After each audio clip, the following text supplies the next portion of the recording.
Hi, everyone. I'm Trisha Bell, Hi, I'm Georgia Young. and welcome to CTE Talk, a podcast where we talk all about CTE, concussion culture in sport, and life as a family member.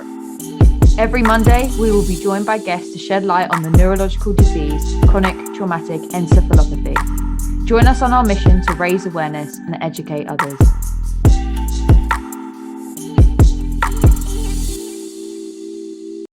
I would like to welcome Mindi Blanchard to CTE Talk. Thank you so much for joining us this morning, Mindi.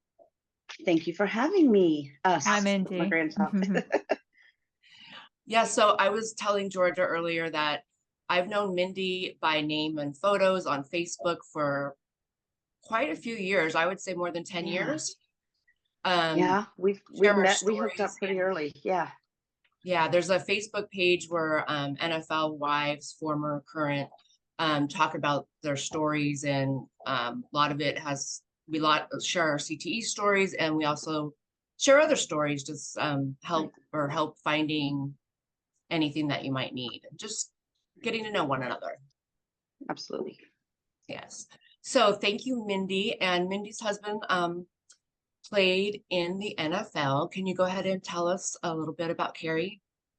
Sure. Cary and I met in college at Oklahoma State, and we married his last year. He went on to sign with Dallas, and then at the end of the preseason, asked to be released and went on, and then had a long career playing for the Jets, Giants, the Colts, the Redskins, the Cardinals, and the Saints. He My did goodness. one preseason with Minnesota. Well, the life of a kicker, you move with a coach, or you're as good as your last kick, or the whole coaching staff goes, and typically, the kickers go. So we bounced around and moved. We moved every 6 months, and we moved home in the off season because of that, because of his being not as permanent of a position. So we moved twice a year every year. So I homeschooled, and then they went to public school when we got home, and we led a crazy life, but it kind of bonded us. We were each other's only friends for 6 months, because who wants to be your friend if you're only going to live there for 6 months? And I didn't want to put the kids through that. And so we kind of just hung, and our kids are still that close. So as crazy as life was in the NFL, as crazy as life was in the NFL, it really gave us some family time that could never be replaced. We were a very close, tight family. We did everything together. We were each other's friends and family. We have 3 kids, Blake, Bailey, and Braden, and they are still as close, even with spouses, as close as can be. We see each other all the time, and our grandkids are being raised together and as cousins, and we are just, I'm so blessed. All the bad with everything we went through, there's still more good than there was bad. And how did you start first noticing kind of the change in your partner? Kind of when did the symptoms start showing, and what were they, if you don't mind? Sure, no problem. We had early symptoms that I didn't know were symptoms. He had CTE. I say we because it affects the family, and it's absolutely a part of your life too, what they're going through. He had his earliest symptoms. He had the most erratic sleep behaviors, and it got to the point where he could not sleep, and he would pace, and just it made him very angry. Cary, let me describe him as a person first. Because he turned into a guy that wasn't him, so it wasn't fair to how he ended up. Was not who he was as a person. Cary was a very shy person. I was outgoing, he was quiet. We were polar opposites. He hid behind me, had me speak for him, didn't do speaking engagements, things like that. That just wasn't his cup of tea. He spoke only 2 or 3 times. It was in our kids' elementary classrooms, and I had to sit up front with him and carry on a conversation with him. He wouldn't just speak. I had to ask him questions and say, oh yeah, tell him about, stuff like that. He was genuinely a shy person. He was very humble. We're both Christians. We raised our kids as Christians. He chose family over sports, never missed practices or games or anything like that. Would not eat with the team when they were at training camps and stuff. He took the fine and ate with the family, because family dinner was very important to us. And that was the kind of leader he was in our family. And so when Cary did an about face and changed and turned into a person that ended up not even speaking to us and forgetting a kid, we knew something was wrong. There was no doubt. It was a whole different person. So backing up, Cary's symptoms started with sleeplessness, and we had him tested, and they said sleep apnea. And so we tried that, and he refused the machine. He had his sleeplessness would go days, and so he would become just enraged and just out of sorts, like anybody would that didn't have sleep for several days. It was very frustrating to him, and when he would get frustrated, he would have panic attacks, and he was terrified he was going to die. I don't know what about that. He never explained that, but he was very scared that he couldn't sleep, and nobody understood, and he was panicked, and nobody was helping him, and somebody should be doing something. Just angry. Cary was brought up in a very physical home, and so he hadn't been like that with us, and so he had been the polar opposite parent. He wanted to be different than how he was raised, and so he started becoming just physical at stuff, throwing stuff, and just things that seem so small now as to how it turned out. But in the beginning, it was so shocking to us because he'd only been angry during sporting events. Cary played until the day he died, was playing indoor soccer to keep in shape, and played adult men's league softball. And he was just an all-around athlete. He had been given soccer, baseball, and football scholarships. He was truly just a genuinely athletic guy. His parents had raised him believing that his gift was athleticism, and Cary took that to mean he wasn't smart. It just meant he was athletic. He didn't understand that you could be both. So he was adamant that our kids be smart. School was first and foremost. You could not play sports unless you had good grades, unless you were not in trouble at school, blah, blah, blah. And so we put all our money into savings to put the kids through college. He wanted them to have a college degree. He knew sports didn't last forever. He wanted our kids to have something to fall back on, so he was very strong in his beliefs and who he was. And so it was easy to know what he thought and how he felt. So when Cary changed and started doing things so differently than he'd done for 25 years of our marriage, we just didn't even know. We didn't even know who he was. I don't know how to say it better than that. And it sounds like, I'm listening to everybody else on the podcast and stuff, that's pretty much what everybody experiences. They just turn into somebody you don't even recognize them. I mean, physically, you're looking at the person, but the things that come out of their mouth and the things they do, you just stand there in awe saying, what happened to the person I fell in love with? Where are you? So anyways, the sleeplessness was first. Then he went through a bout of depression. And I will say that CTE was not talked about. It wasn't anything yet. When I was working, I went to work because he couldn't work. He got so depressed. He used to come and sleep on the floor in my office. And, that was okay because Cary was a professional athlete, and he was going through, everybody okayed it and babied him, that he was going through some depression because his career was over and he didn't know what to do with himself and blah, blah, blah. So as strange as that was, everybody makes excuses for them. And so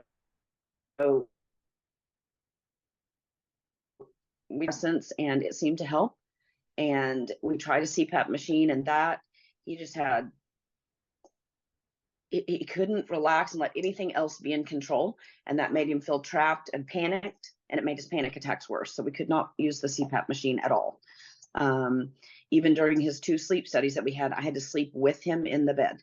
I mean, and they don't let anybody do that, but he's a professional athlete. We make excuses. They get away with everything. So we bend all the rules for them, and they did. And so they pacified everything. We'd go for help, and they like, well, if you can't wear the machine, it's okay. And no, we needed help for sleep. Going 3-4 days with no sleep is worse than fighting a machine, but we never got any help there. So the depression came, and it did get a little better on medication. And then he had bouts of rage during his sporting events. That was his first thing that the physical came out on. He beat up a firefighter during an adult soccer game. He was constantly thrown out of the games he was playing and enraged. And I don't know what happened with the competition, that he was still very much able to play, But something would trigger in him and he would just become physical. It was his outlet. I think it was from lack of sleep, and he was just exhausted, and just anything would trigger him. So looking back, we see those as the early signs, but we never put anything together like that. We didn't know there was anything that could go together like that. So we just dealt with thinking it was a kind of a midlife crisis, and that he was changing from a professional athlete to not knowing what he wanted to do with his life. I mean, that transition anyway, isn't it? It's really hard. Like, I think there's this whole, it's called athletic identity, when an individual's been in a sport and that's their whole personality. When they transition out of sport, it can encourage feelings of depression and sadness and confusion, because all they know is to be an athlete and to train and to compete. So that naturally is really difficult anyway. Besides, obviously, deep down starting to suffer from the symptoms of CTE. So was CTE something that you were familiar with at all, had heard of at all, or was that completely a foreign term to you? Foreign term, never heard of it. The movie Concussion came out and someone asked me if I'd watched it, and I said, no, why would I watch that? I mean, I just, no. And didn't think twice about it. Cary died in 2016, and his, we call it Dad's demise, was 3 years long, when it was so polar opposite that we could not live with him any longer. So looking back, I think it was about 10 years long, at least. And the last 3 years, things started with, I helped him get a job at the school district. We were in a small school district, kind of rural, and he was an assistant to someone, and it got him a job and gave him self-confidence. And then because he was working at the school, he could be a football coach. So he was happy. I think he needed the fellowship, the fraternity of the guys and stuff, and he loved that. And that really seemed to help. He really seemed happier. And so we had a good couple of years there. Things were great. And then he got hired a secretary that he didn't like. He didn't like for people to be enamored with him as a star. It made him very uncomfortable because of his shyness. And so she was someone who, oh, I can't believe who you are, and I get to be your secretary, and all the time. And that, he didn't like that. And so he was constantly complaining about her, and she was loud and obnoxious, and he just doesn't like attention drawn to him.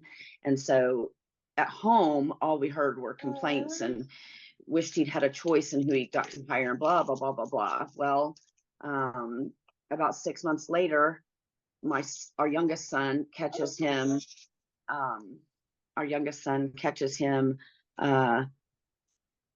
an affair with her. So that is how we figured out that Dad was different than we ever anticipated. This dad that had raised us, family, everything, and in a Christian home. And I mean, we worked youth together, and, just anyways, he just did everything that he said not to do. So that was the first thing. And so my boys kicked him out. And he became enraged. He didn't get physical that time, but he got furious and just out of control and saying things that didn't make sense, just screaming, I don't know. I don't know how to describe it, because it was just a true fury, just a rage that I think he was embarrassed that he got caught, but I think he was embarrassed that he knew it was wrong. But looking back, and we've talked about it as a family, it was like he needed an excuse for it. And he didn't have an excuse, but he knew he didn't know what he was doing. And that was our first realization something was different. The couple of months leading up to that, the sleeplessness had become so bad that he started sleeping all over the house, which he used to not be able to sleep without me.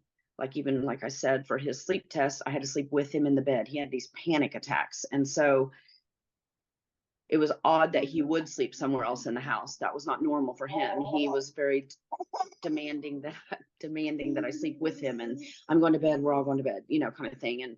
And so when that started, and he hated the cell phone, and then he got to where he was on the cell phone all the time and just kind of in another world. That was the couple months before they caught him cheating. There were slight little changes like that, but nothing horrible. We were all realizing that he was going through sleeplessness and could not sleep, literally could not sleep. And so when he was short, when he was frustrated, it all made sense, you know. He that was in right after Christmas. Christmas seemed fairly normal. He did everything that he normally, we have all these family traditions. He did everything normal.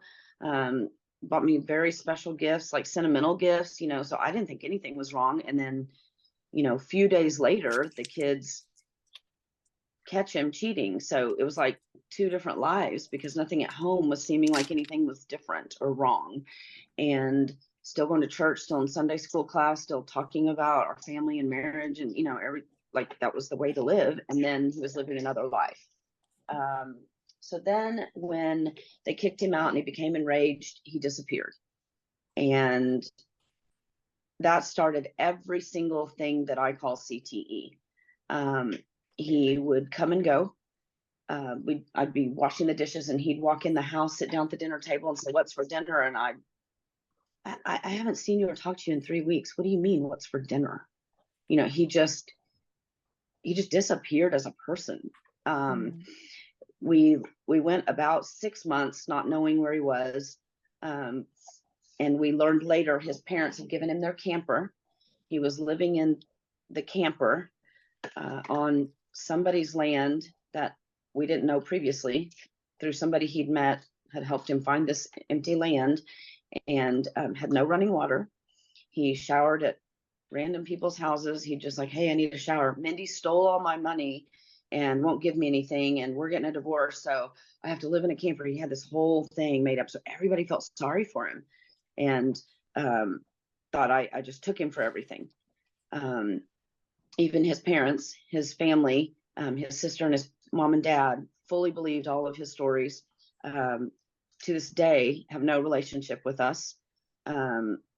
Despite I've sent them the CT things, I've sent them, I don't get any response. I don't, you know, so that we lost Cary and half our family. We have lots of cousins and aunts and uncles that, you know, they believe it, they saw it, but they don't want to see. Did his family know about the affair as well, or was that another case of him convincing them it was a different story to what the truth was? No, I went to his dad actually and said, after he got caught at the affair a week later, he got fired from his job. He was stealing gasoline. He was over safety at the school district. And so he knew where all the cameras were. He knew all of that. And he was filling his tank and our kids' tanks gas at the school district. And when he was confronted, he told them, "I'm in charge of safety and the cameras. I know that. I know you can see me." So that doesn't make sense. You know you're going to get caught, but you're defending it. But he wasn't defending it, they said. They said he was just saying, I know you can see me. Like, it's okay that I do what I do.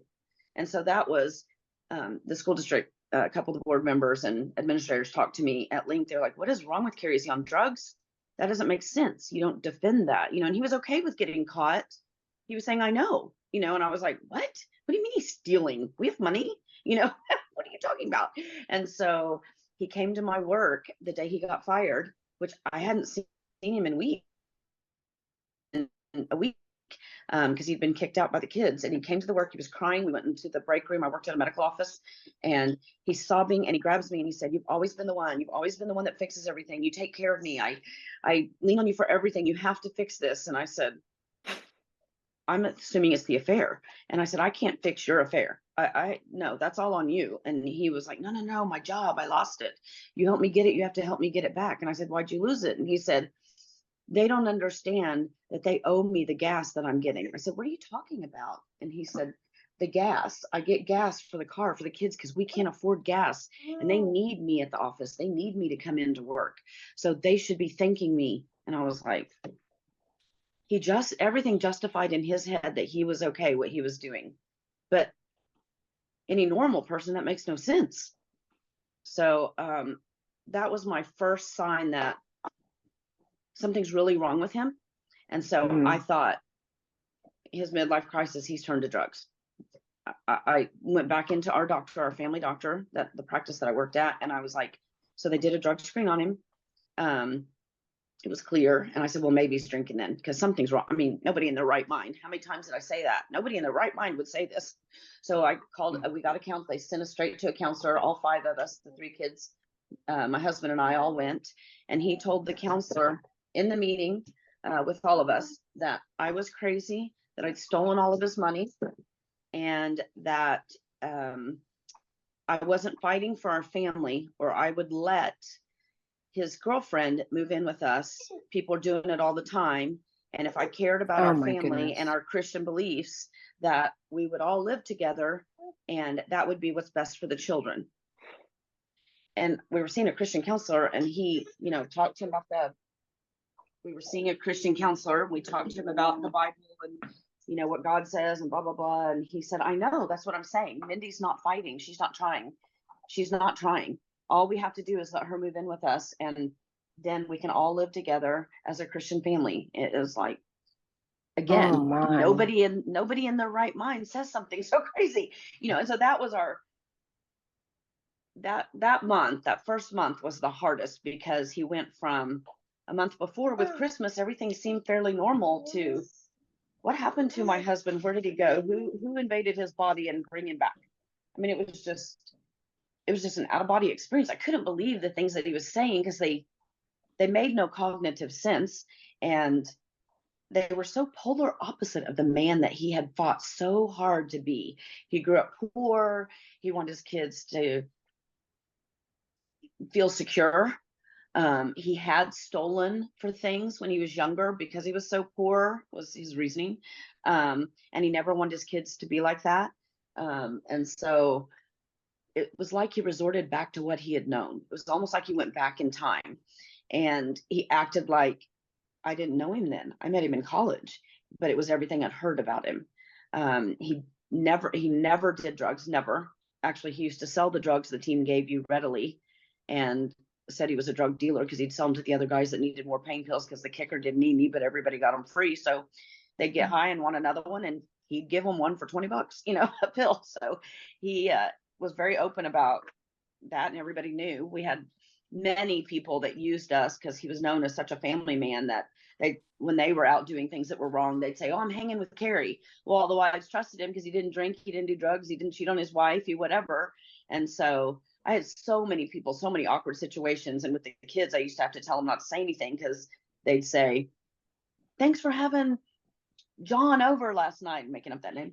And I'm, like, he didn't come to my house, not knowing what to say. And my oldest is Blake, and he'd be like, what? I'm like, I'm not, that's not my business. I'm not getting involved, kind of thing. And so that was the man he was known as. So then to become something so opposite, I didn't even know what to do. I mean, it's just not how we lived.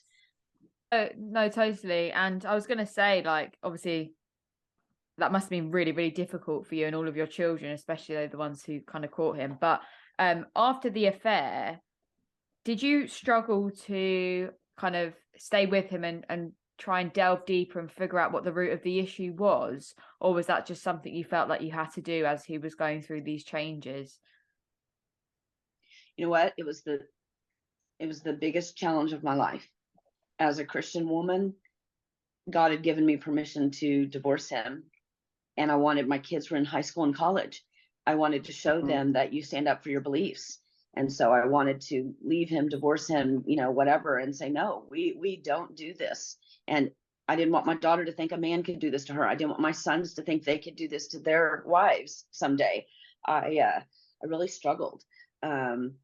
After our counselor session where he talked about his girlfriend like that, the counselor and the kids told me, whatever he's choosing, we believed he was on drugs, even though we hadn't caught him on the drug test. We believed something like that was wrong. And so they just said, we can't have anything to do with him. So we moved to a gated community where he wouldn't know where we were, and where he wouldn't be able to get into us because the rages were bad. And we didn't want them to escalate. We knew he'd lived in a home of violence. And he had that bout when we were first married, and been to anger counseling, and it didn't come back. But I was getting scared that it would, because in his rages, he looked like that again. And so, you know, I know it was 25 years ago, but he was doing things he did before I knew him. So I was afraid of it. And lo and behold, I was right. I fought for Cary. I wouldn't leave. My kids got so mad at me because I kept saying something's wrong with him. I know him better than anybody knows him. Something's wrong with him. And being young adults, they're like, look, if he's choosing drugs, that's on him, you know, blah, blah, blah. They just, you know, kind of like, he's making bad choices, let him deal with the consequences kind of thing. It's such a throwaway society, you know, that they just like, that's his choice. We don't have to be like that. We choose to be different. He can't have anything to do with us. They're all very smart, very headstrong. I mean, what we raised him, he got it. Yeah. And so they were very confident in our family that we don't have to have him. If he chooses not to be like we believe and what we want, then that's on him, you know. And they just kept saying that's on him, that's on him. And I was fighting for, as a Christian though, if Dad had cancer, I would fight for the best doctors to try and save his life. And if he's a drug addict now, that's not Dad. I don't know where he got it. I don't know what got him into it. Maybe the sleeplessness made him crazy, and I got to help him. And so I fought for him. Nobody would listen to me. That was the hardest thing, is I believed something. I knew something was wrong, but I couldn't prove it. And I didn't know what was wrong. And everybody was like, if he's choosing drugs, that's a choice. You have to let him choose it. And I didn't believe that's what it was.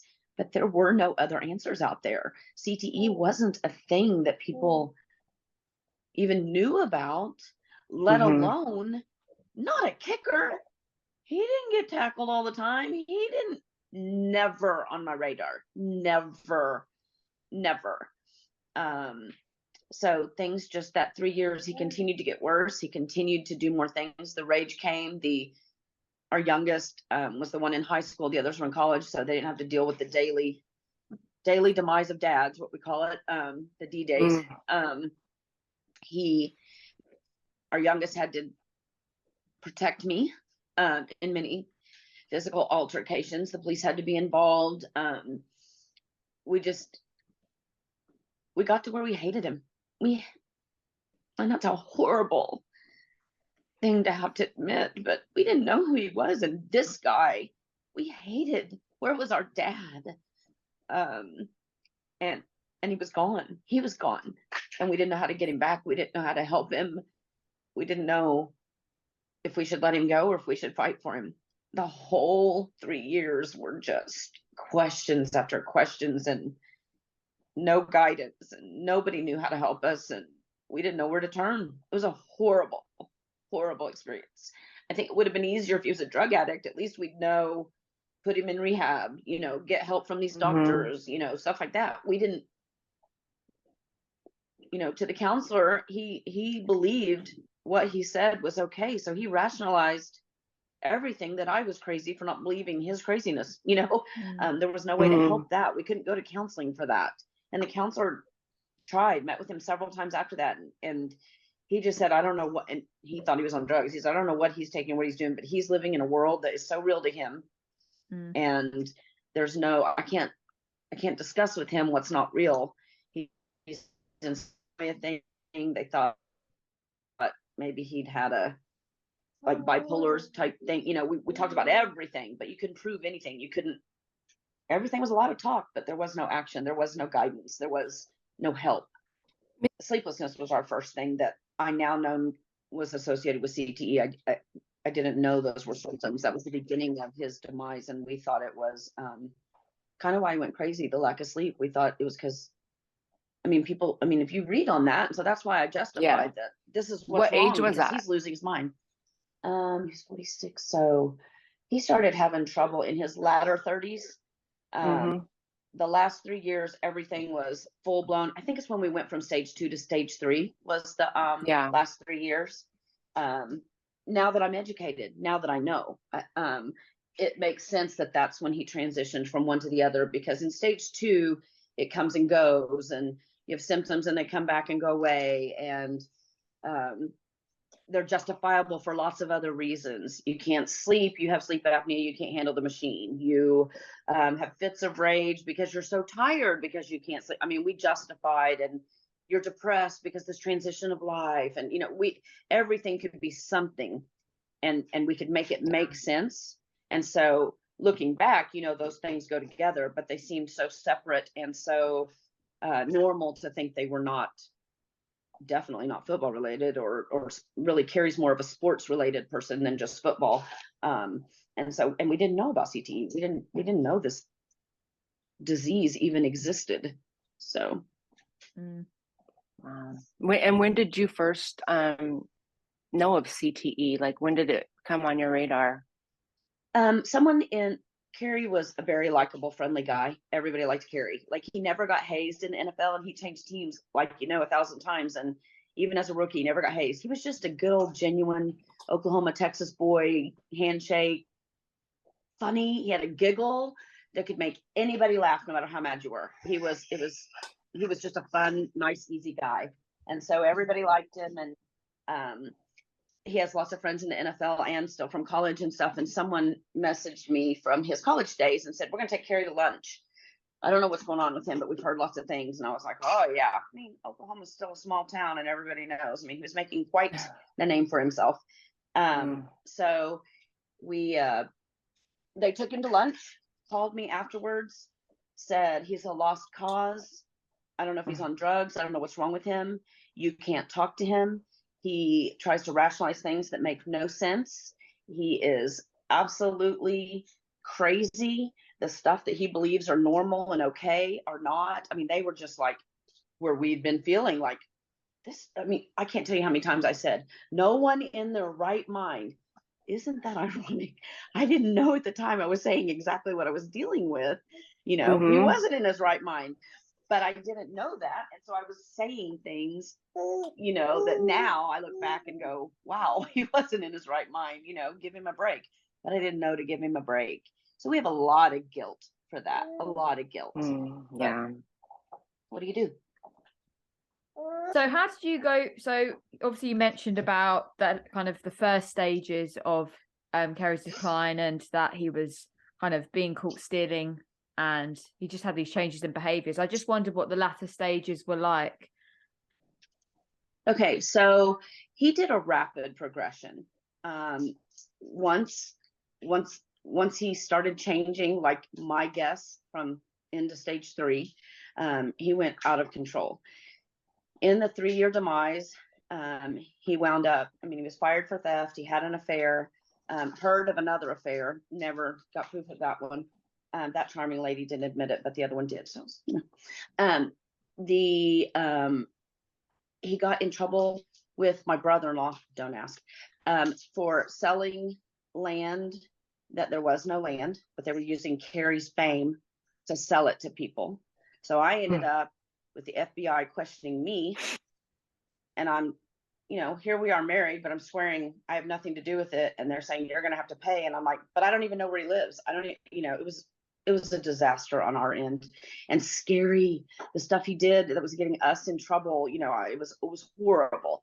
He ended up being a sacker at a grocery store.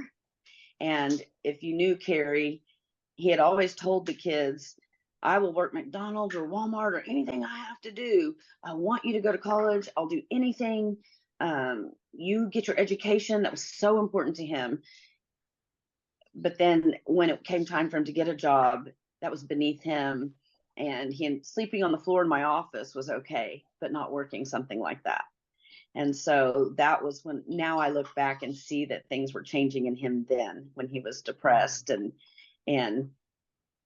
because that other guy would have done whatever for the things he believed in. Wouldn't have even bothered him. And I think there was about 10 years, what we call a 3-year demise. I think that was stage 3, but I think there was several years before that he was in stage 2, that he was doing little bits and pieces of things that didn't make sense for him. Yeah. Such similar stories.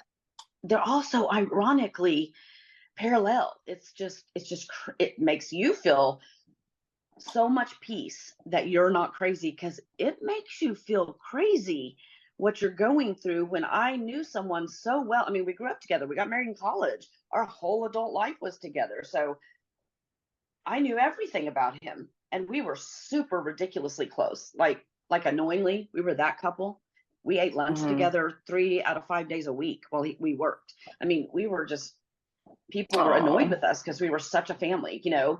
And to this person that he ended up in Cary's demise, he, like I said, got in lots of trouble. He was big on, if I want that, I take it. There was no consequences left in him. He began drinking all the time. My youngest son, Braden, and I went to the trailer. We found out about the trailer, found it one time, followed him. You can really become a detective pretty easy. It's a pretty cool job. Anyways, we followed him, and alcohol hidden everywhere and he's living by himself, so there's no reason to hide it. Hidden in every pocket of the place, and he didn't drink. He did. I'm not going to say we never drank. Like, we were that family that New Year's Eve he might drink, or if we went out to Mexican food, we might share a margarita. So he probably drank 2 or 3 times a year. So I can't say we never drank, but we didn't drink, you know. So Barely, yeah. For him to have all of that, you know, and he had alcohol and beer, and he hated beer, tons of all kinds of beer all over the camp. My son was just like, what is wrong with him? This is not him. I will never forget that day. And just hiding it, like you said, from no one, because he just lives there by himself. Exactly. And filth.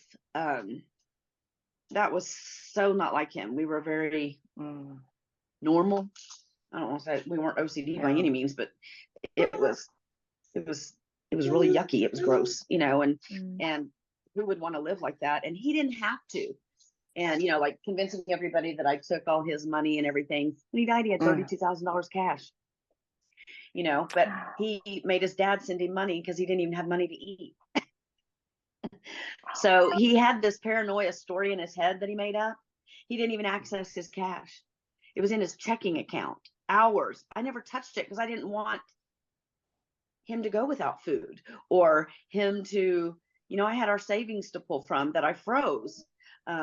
But he had the checking account because, of course, I want him to eat. Of course, I want him to pay for where he's living or whatever. But he was living free and off everybody, and he ended up the grocery store he worked for. You know, he was taking stuff. You know, it's just, he really believed what he was living through was as real. It was so real to him. There was no way anyone could convince him any different. And people would feed into it and say, yeah, because I'm very, very strong, opinionated person. And they say, oh yeah, man, I bet she's hard to live with. Well, that would add to his, yeah, she's the one that stole my money.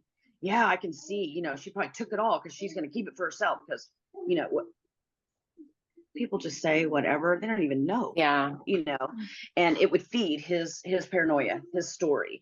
And I don't think people intended to do that. Nobody knew that's what was happening. I think people are mean, you know, that, and it was real to him, you know, but because it was real to him, you couldn't convince him any different. He did finally, my most interesting thing with what I hope they do learn is,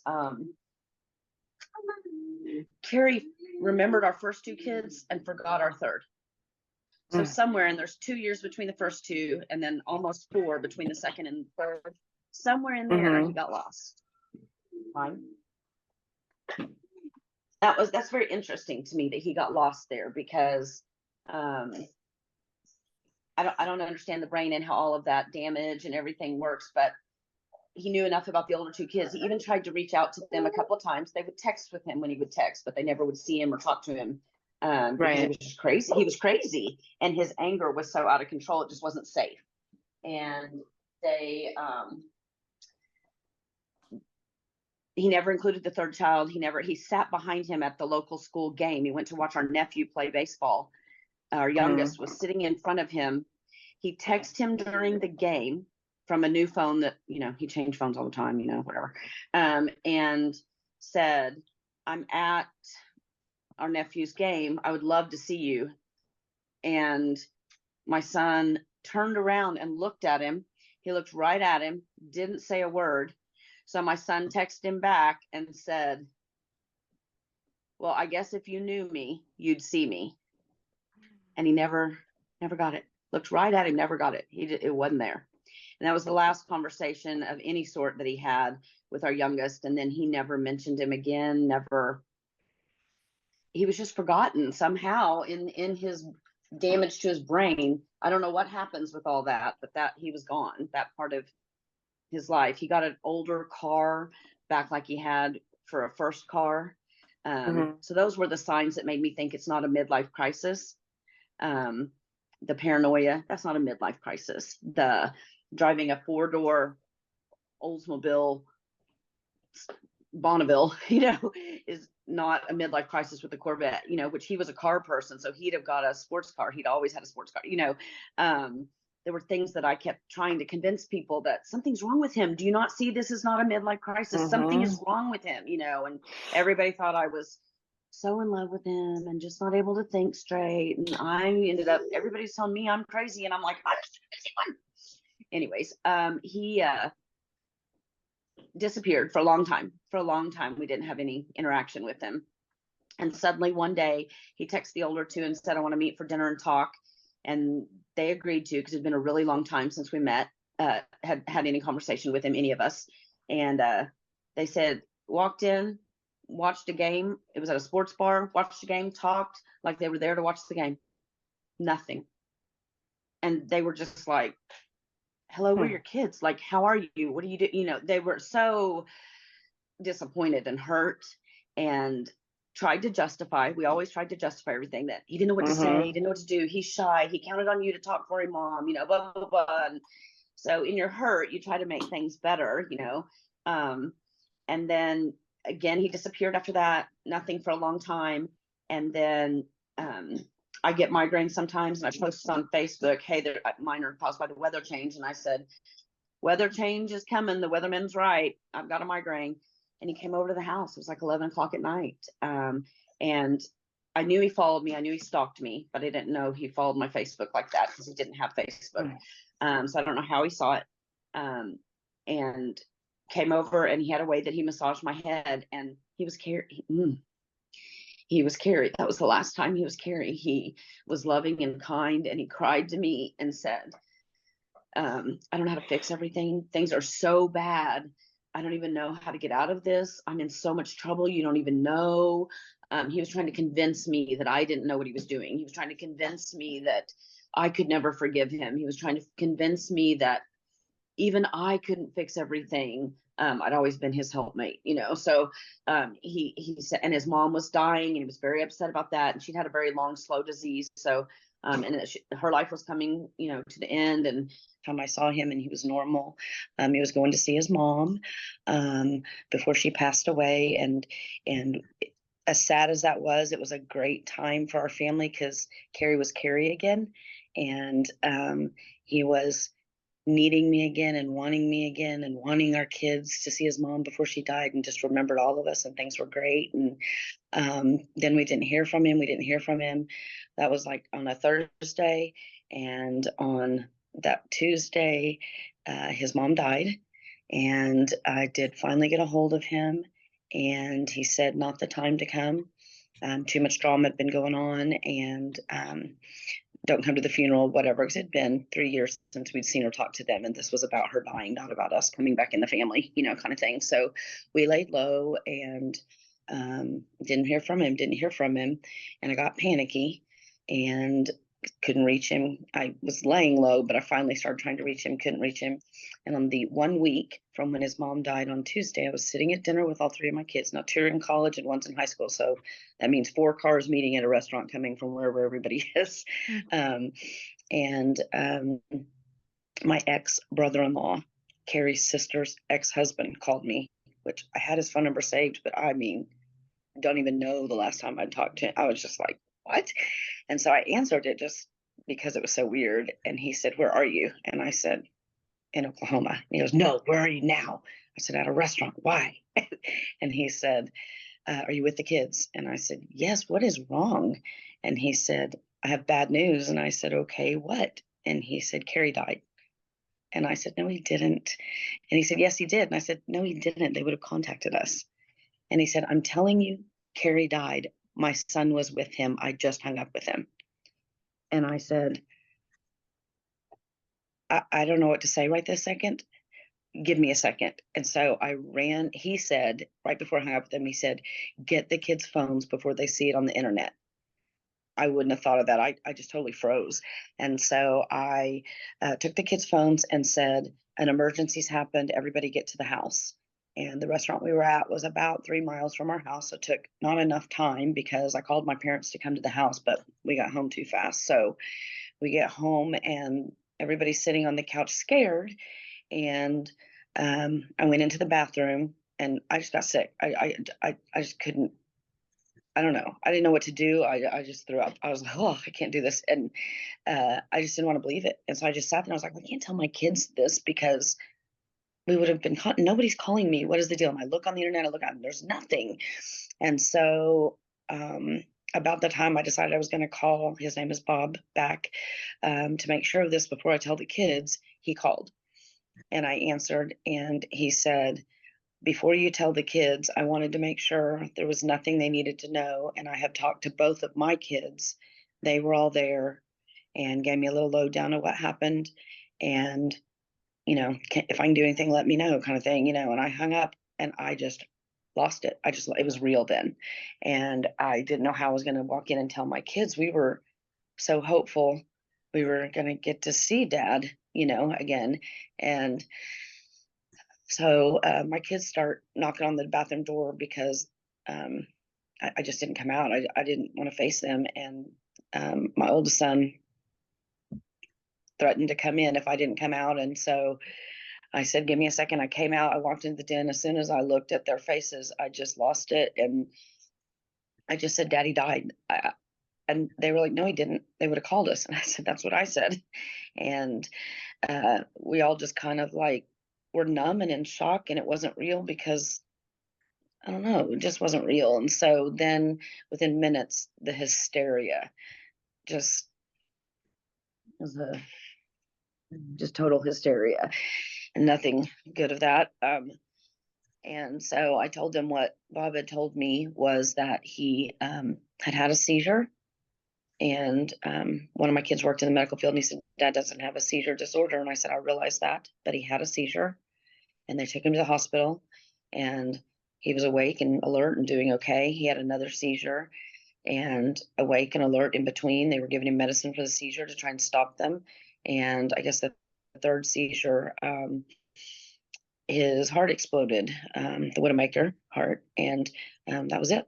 And that's all we know. And that is the doctor's guess, because until we do an autopsy, we won't know.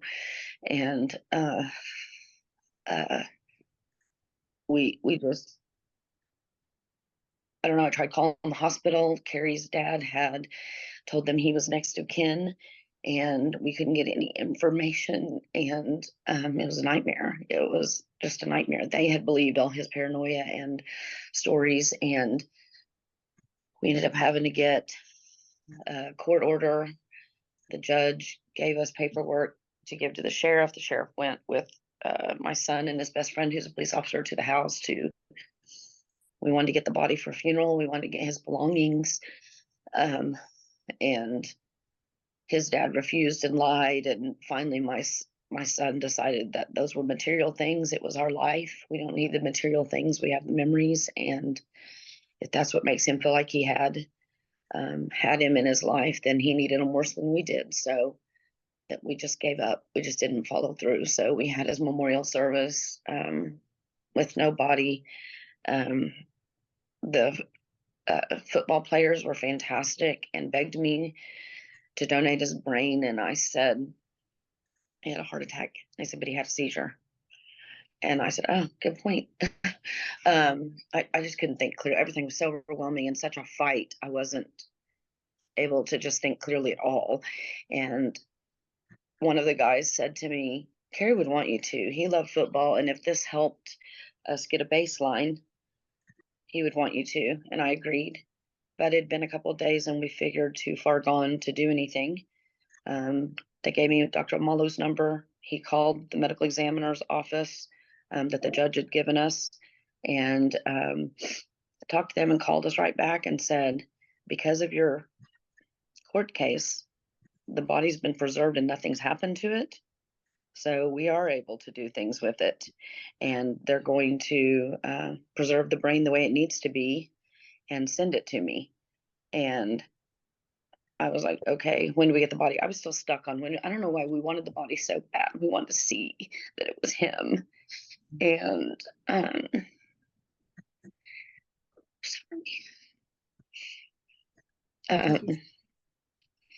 so my kids, my two boys were going to go down and drive the body back.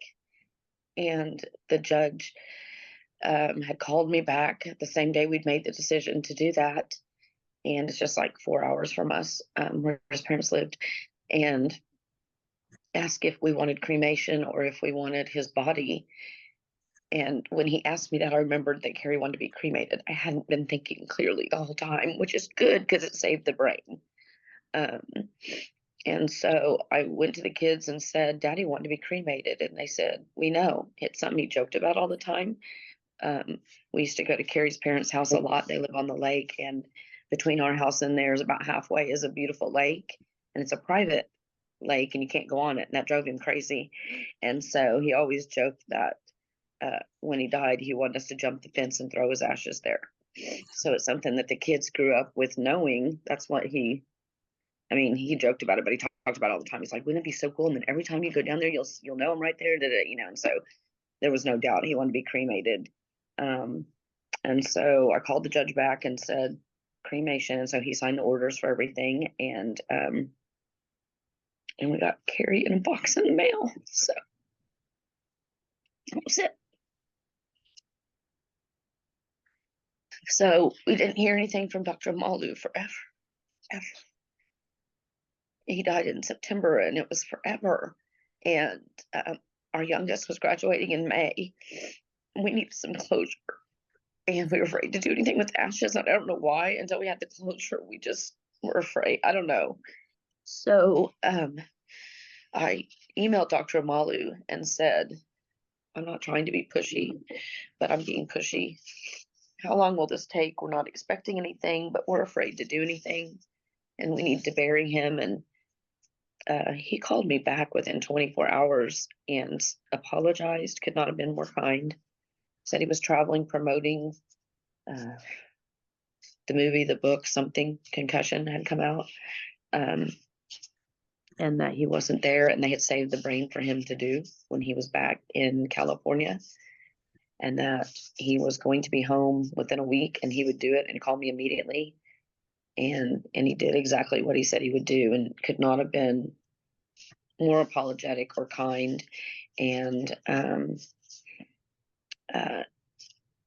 answered all my questions that I didn't know I had, because I didn't expect him to have it, and set up a conference call with the kids later that day to answer their questions, because it was a little overwhelming and I didn't know what to ask him at the time.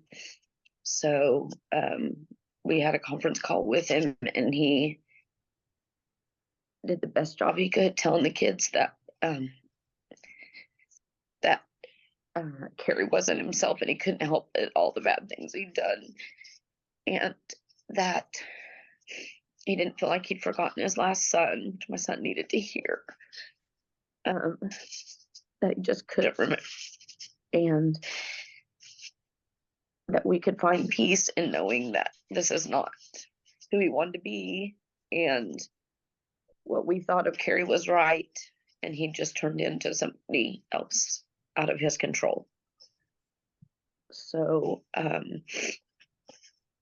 we just had to move on from there. We just had to accept it. And what do you do? And we've been through up and down of that. It was not immediate relief. It was shock. He's a kicker. So then I had to learn about CTE because it was so new and I didn't know what that meant.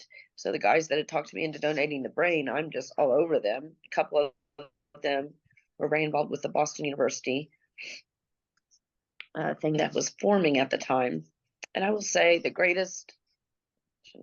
hardest thing of this whole situation for us is the frustration on this end that Boston and Amalu don't work together, because we could be moving forward.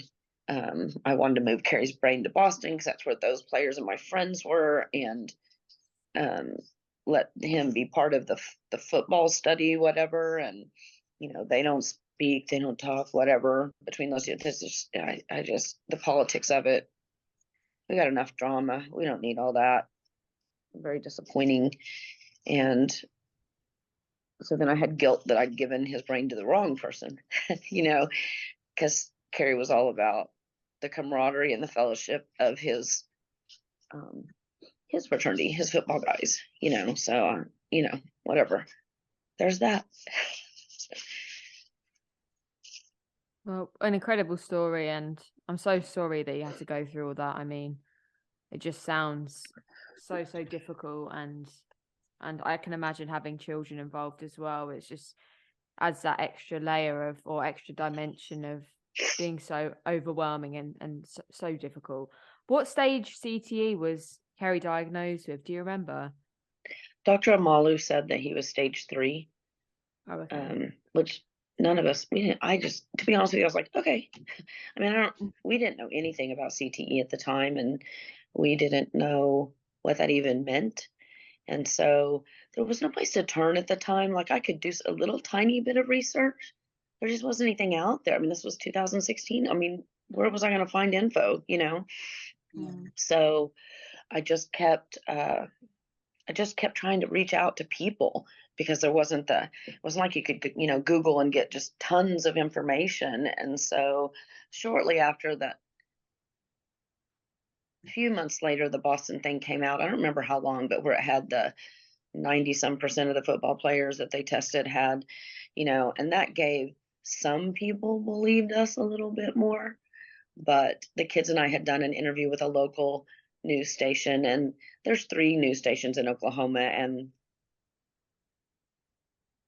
we just aren't big enough city that everybody hears everything, eventually. So we did the 4 of us did a interview together talking about him turning into the man we didn't know. And we caught a lot of grief for it, because we're in Oklahoma. Half the kids that play at OU or OSU are from Texas. I mean, people live and die football. Our weekends involve tailgating here, and nobody wants to hear it. Yeah. I can post something on Facebook about my grandchild and have 300 likes in 5 minutes, and I can post something about CT and get 2, and it's usually one of my kids or my best friend. Nobody wants to know here. And that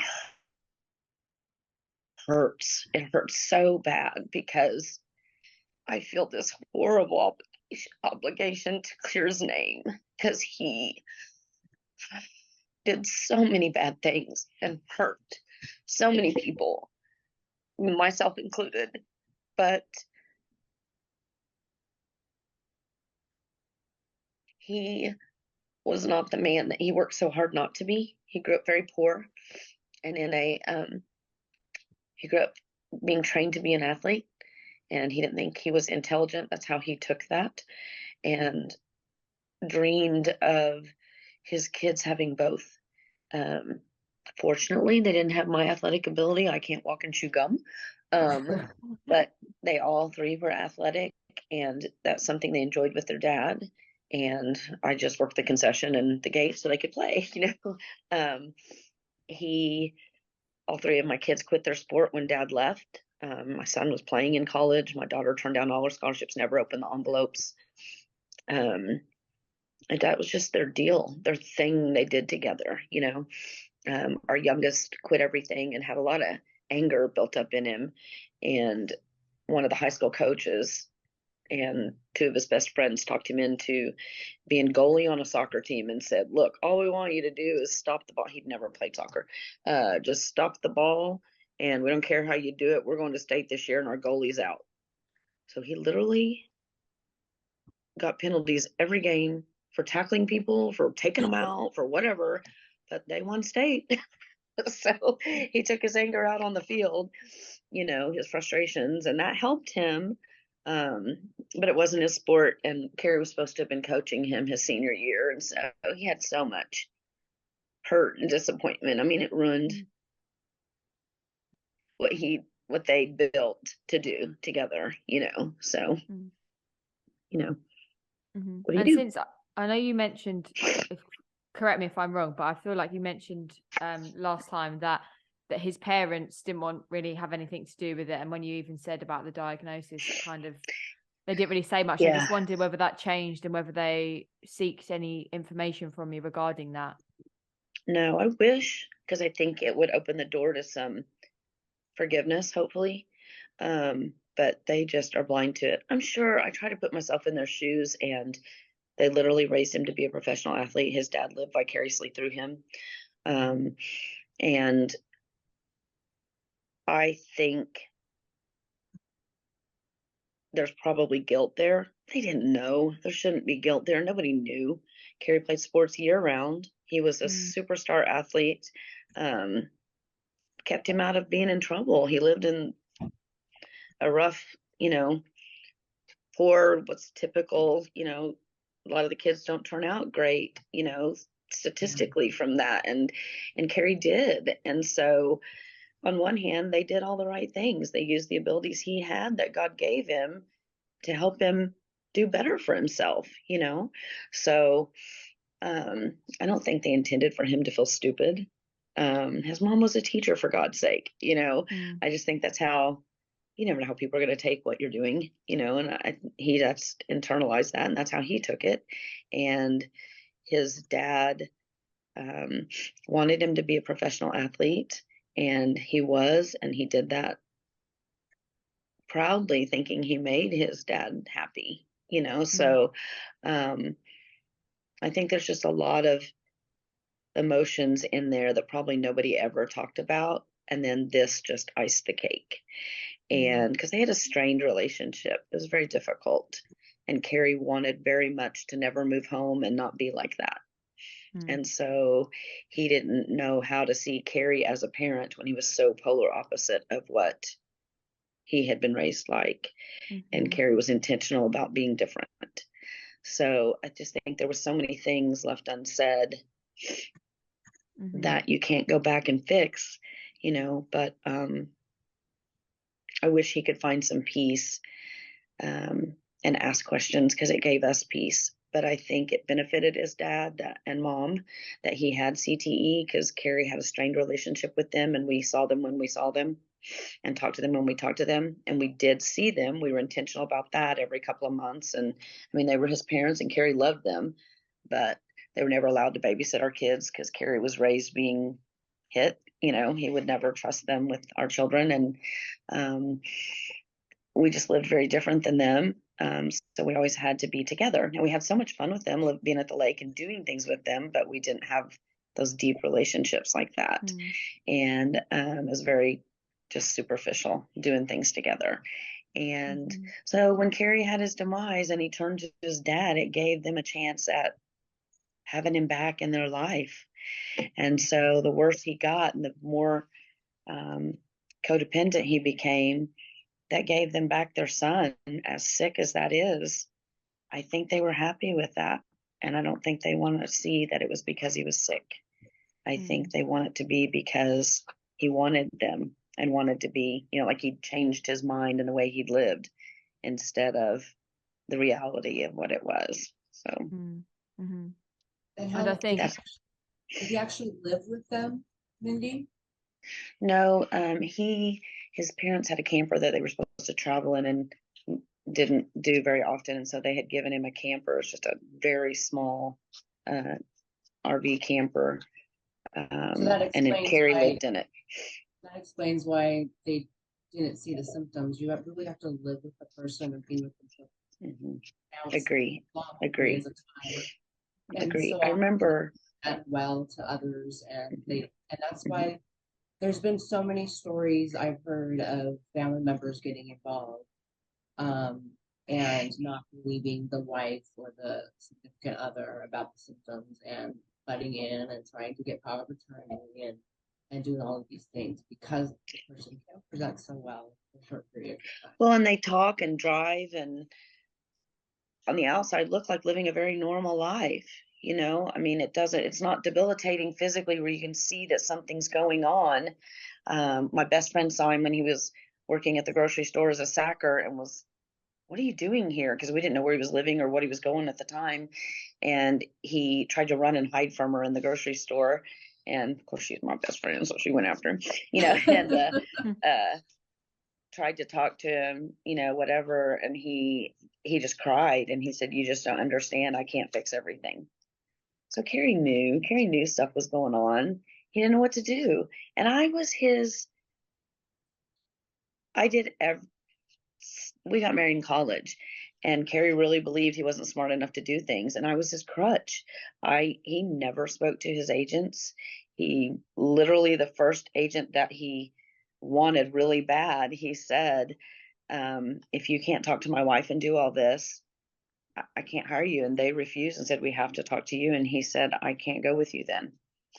He had no self-confidence in that, anything that was outside of a sport. And so, even at his funeral, one of the agents that spoke, said, well, we all know that Cary's not here, because remember, we didn't have a body, and he was trying to lighten the mood because it was very tense.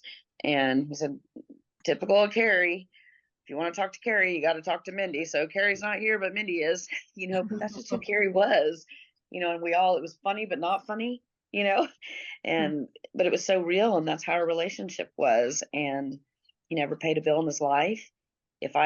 Everyone joked that, oh my gosh, if anything ever happens to Mindi, we got to help him so much. I think you hear a lot of older people that the man took care of everything, and then the woman doesn't even know how to write a check, whatever. And that was our relationship. Cary wanted to play sports, and anything that had to do with that, I was to take care of.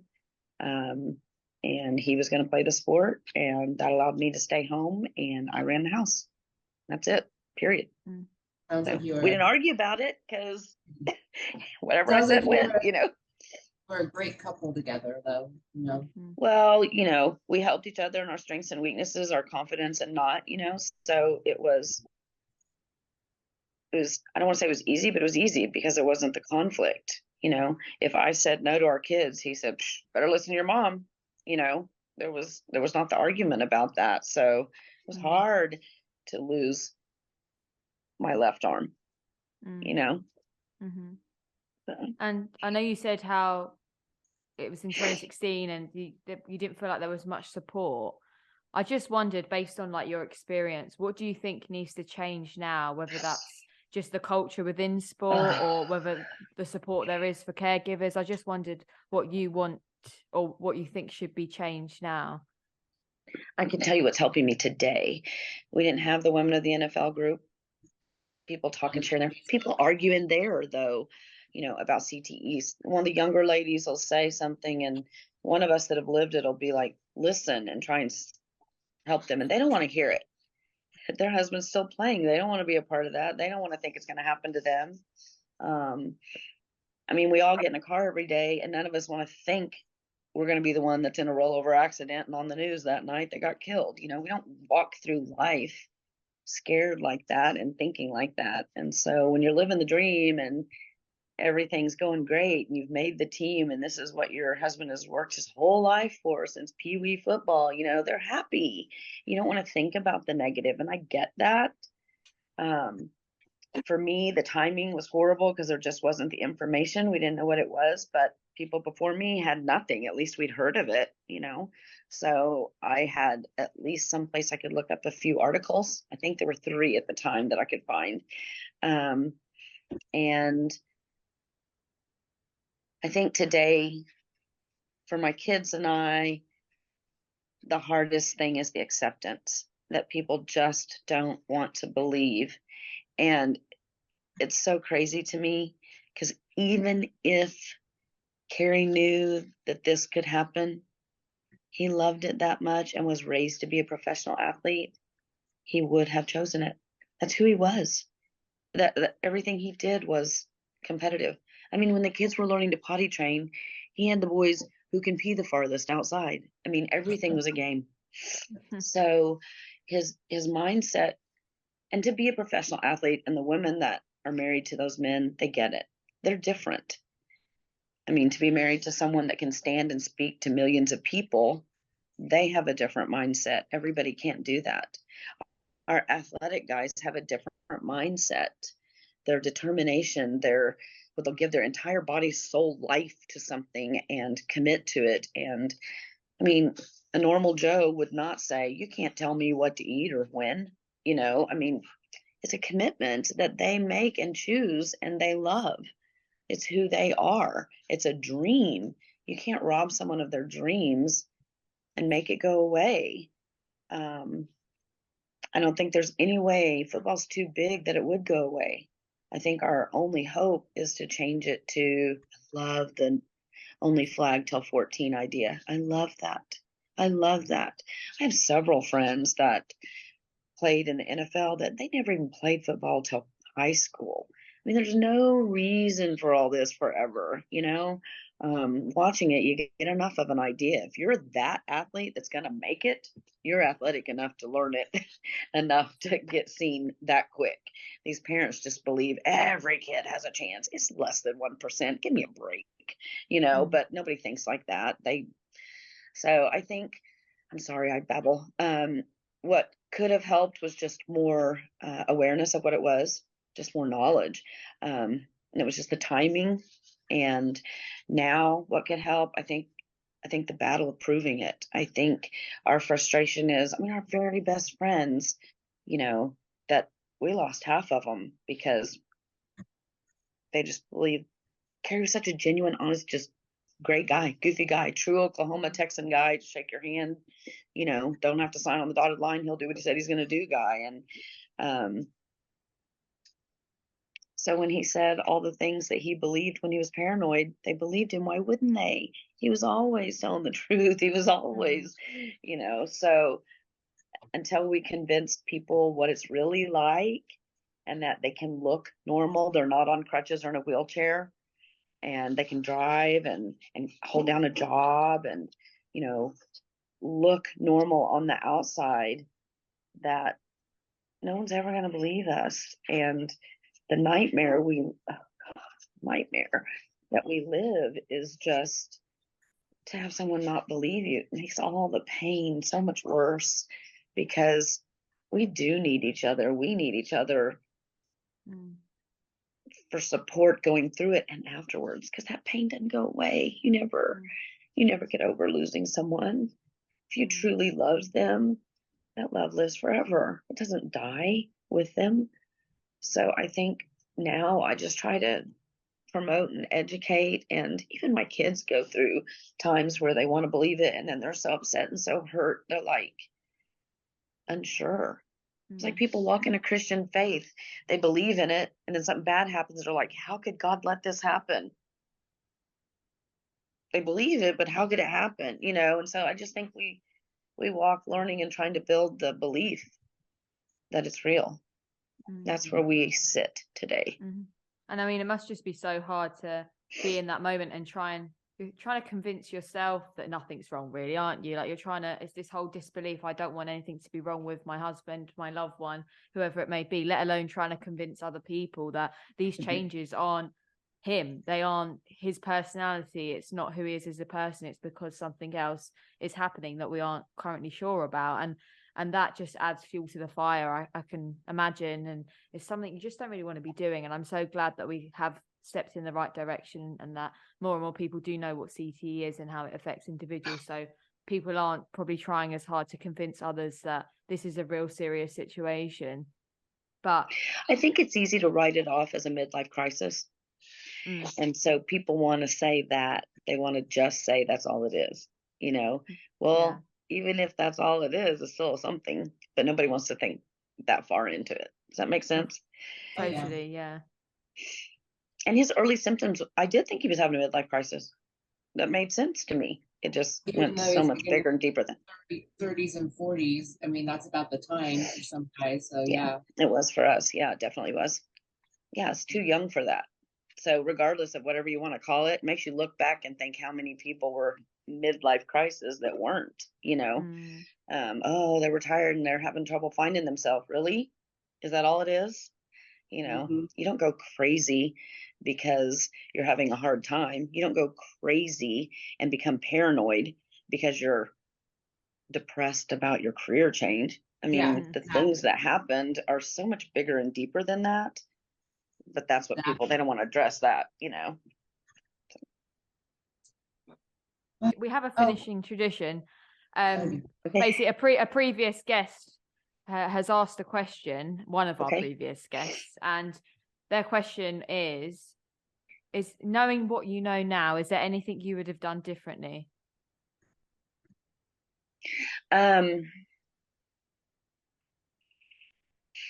Ooh, that's tough. Now, because it's out there and there's help out there, I would have helped him get help. If he'd had cancer, I'd have fought to get him into Mayo anywhere I could have that I thought had the right help for him. I fought for him, and do this day I do, to prove that he wasn't who he turned into, and the things he did were not him, and that wasn't what he would want. And I fight for his reputation and his memory to be the good man that he was, but I couldn't fight for his health then, and I would have tried to help him, even though there's nothing you could do, but for him to understand and him to get help to deal with, like any illness that's killing you, get help so that it wasn't so overwhelming to just land as a bombshell, and then there's nothing you can do. At least I think there would have been some peace that we tried to help Dad, and we tried to accept his, it's a disability, and help him as he progressed. Instead, we hated him. We were angry. So many words we wish we could take back if we'd have known. Doesn't make what he did right, but to have a justification and that he didn't know, we wouldn't have hated him so much, So I just wish that we could fix that part of it. So. Well, thank you so much, Mindi. You're such an incredible and resilient lady. After everything you've been through, and to stick around and still be there is just incredible. So I hope you give have a good yourself life. enough credit. Thank you. We worked hard to have a good family and to have stable kids, and I'm not going to quit on that. We did it. I've got an assistant DA. I've got a teacher of the year this year, and I've got the last one graduating college in May. We did it, and I'm not going to let Cary down. We planned for that. It's what we hoped for. It's what we prayed for, and that's what I tell the kids. We have to keep doing what we really truly wanted, and raised our children believing, and I can't change that because Dad did. An illness made him change, not what we wanted in our heart and wanted for them. So I'm proud of them for going forward with what we'd always raised them to be. So it's hard, but her brother and our daughter's brothers, walked her down the aisle. Well, he should have been there, but we're a close family because of football, because we got to be together all the time. And so the good outweighed the bad in that sense. And I got to be a stay-at-home mom, and our kids got to be very worldly and learn lots of things. So I have to focus on the positives of it. And I just can't live in the negative anymore. It was so hard as during his demise. We just have to keep moving forward and live, because Cary was a liver. He wanted to play and do everything. So we have to just live. Well, yourself and Cary and your children, you're all doing so much for other people now that you're sharing this story. So thank you so much again. Oh, hope so. Thank you all. Thank you for trying to help educate people and get it out there. Thank you so much for the women and children that are going through this. That will help us so much when people hear us and believe us, because it is such a lonely thing to go through. So thank you guys so much. Thank you, Mindi. I'll reach out to you soon. Okay, y'all. Okay. Bye. Thank you. See you later, Bye. Mindi. Bye-bye. Thank you. So nice to meet you.